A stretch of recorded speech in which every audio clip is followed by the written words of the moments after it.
पाकिस्तान के कराची में पाकिस्तान रेंजर्स सिंध के गुलिस्तान जौहर कैंप पर हुए आतंकी हमले के बाद भारत और पाकिस्तान के बीच जुबानी तनातनी तेज हो गई है। पाकिस्तान ने इस हमले में एक भारतीय एजेंट के शामिल होने का दावा किया है, लेकिन भारत ने इस आरोपों को पूरी तरह से बेबुनियाद बताते हुए सिरे से खारिज कर दिया है। भारत ने पाकिस्तान को अपनी धरती पर सक्रिय आतंकी ढांचे के खिलाफ कार्रवाई करने की नसीहत भी दी है। कराची में हुए इस आतंकी हमले में पाकिस्तान रेंजर्स की 3 सुरक्षा कर्मियों की जान चली गई। जवाबी कार्रवाई में 3 हथियारबंद हमलावर भी मारे गए, जबकि एक घायल हमलावर को गिरफ्तार कर लिया गया है।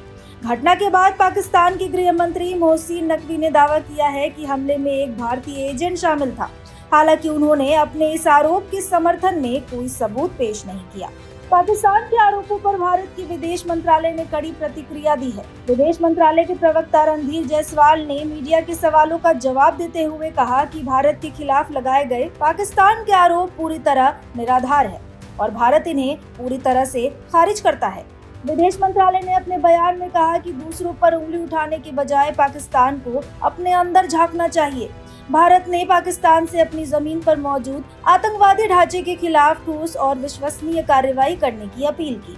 साथ ही ये भी कहा कि पाकिस्तान को आतंकवाद को राज्य की नीति के एक साधन के रूप में इस्तेमाल करने की अपनी प्रवृत्ति समाप्त करनी चाहिए। इस बीच पाकिस्तान सेना की media wing inter services public relations ISPR ने भी इस हमले को लेकर जानकारी साझा की है। ISPR के अनुसार हमला जमात-उल-अहरार से जुड़े आतंकियों ने किया था। बयान में कहा गया कि हथियारबंद हमलावरों ने पहले रेंजर्स कैंप के मुख्य प्रवेश द्वार पर विस्फोट किया और इसके बाद कैंप परिसर में घुसने की कोशिश की।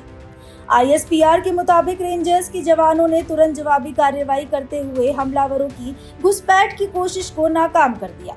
सुरक्षा बलों की कार्रवाई में 3 हमलावर मारे गए, जबकि एक घायल हमलावर को गिरफ्तार कर लिया गया। इस हमले में 3 सुरक्षा कर्मियों की भी जान चली गई। पाकिस्तान सेना के अनुसार हमले के पीछे जमात-उल-अहरार का हाथ था।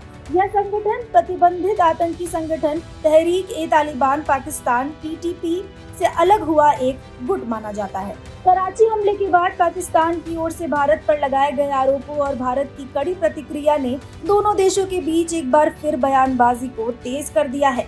जहां पाकिस्तान बिना सबूत भारत पर आरोप लगा रहा है, वहीं भारत ने स्पष्ट शब्दों में कहा है कि पाकिस्तान को दूसरों पर आरोप लगाने के बजाय अपने देश में मौजूद आतंकी नेटवर्क के खिलाफ प्रभावी कार्रवाई करने पर ध्यान देना चाहिए। फिलहाल इस जानकारी में इतना ही। ऐसे ही तमाम खबरों के लिए देखते रहिए भारत एक्सप्रेस।